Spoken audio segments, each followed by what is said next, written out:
जय श्री राम।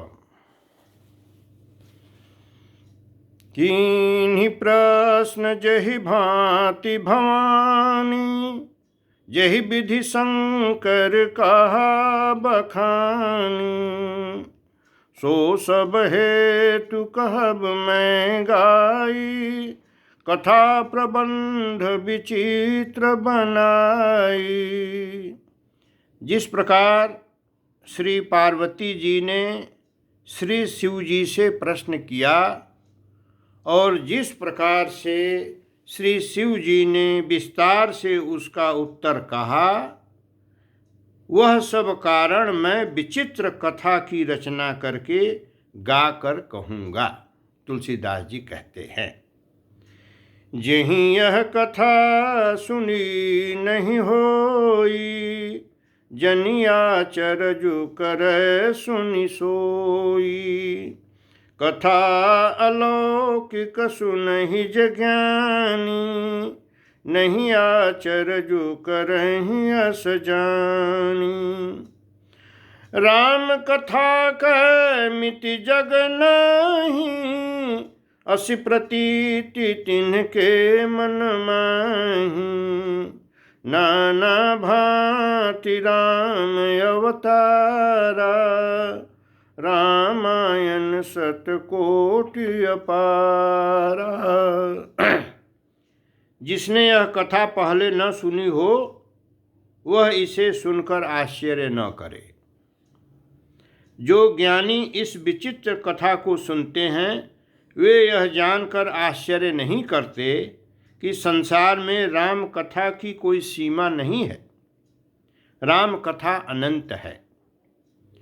उसके मन में ऐसा विश्वास रहता है। नाना प्रकार से श्री रामचंद्र जी के अवतार हुए हैं और 100 करोड़ तथा अपार रामायण है।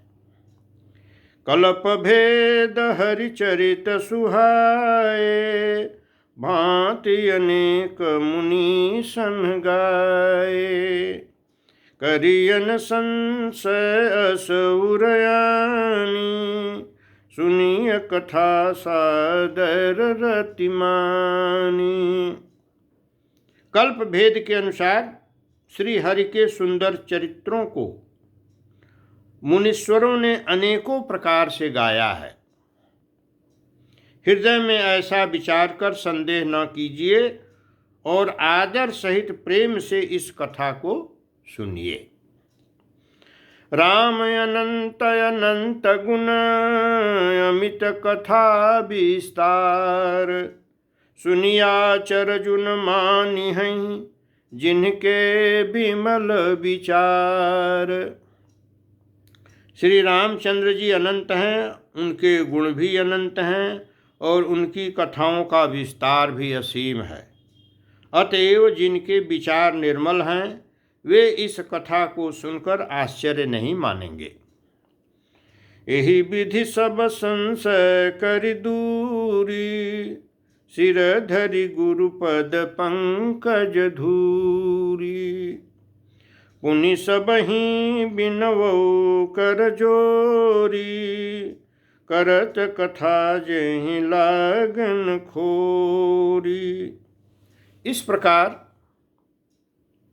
सब संदेहों को दूर करके और श्री गुरु जी के चरण कमलों की रज को सिर पर धारण करके मैं पुनः हाथ जोड़कर सबकी विनती करता हूँ, जिससे कथा की रचना में कोई दोष स्पर्श न करने पावे।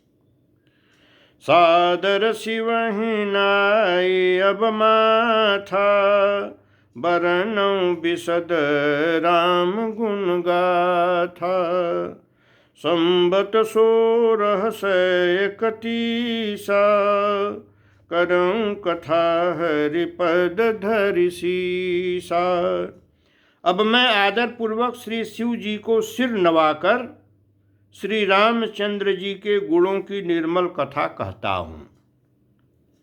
श्री हरि के चरणों पर सिर रख कर संबत 1631 में इस कथा का आरंभ करता हूँ। नौमी भौम बार मधुमासा, अवधपुरी यह चरित प्रकाशा। जहि दिन राम जन्म श्रुति गावहीं, तीरथ सकल तहाँ चलिया वहीं। चैत्र मास की 9वीं तिथि मंगलवार को श्री अयोध्या जी में यह चरित्र प्रकाशित हुआ। जिस दिन श्री राम जी का जन्म होता है, वेद कहते हैं कि उस दिन सारे तीर्थ वहाँ श्री अयोध्या जी में चले आते हैं। असुर नाग खग नर मुनि देवा, आई करहि रघुनायक सेवा। जन्म महोत्सव रचहि सुजाना, करहि राम कल कीरति गाना। असुर नाग पक्षी मनुष्य मुनि और देवता सब अयोध्या में आकर श्री रघुनाथ जी की सेवा करते हैं। बुद्धिमान लोग जन्म का महोत्सव मनाते हैं और श्री राम जी की सुंदर कीर्ति का गान करते हैं। मज्जहि सज्जन वृंद बहु, पावन सरजू नीर। जपहि राम धरि ध्यान उर, सुंदर श्याम शरीर। सज्जनों के बहुत से समूह उस दिन श्री सरयू जी के पवित्र जल में स्नान करते हैं और हृदय में सुंदर श्याम शरीर श्री रघुनाथ जी का ध्यान करके उनके नाम का जप करते हैं। जय श्री राम।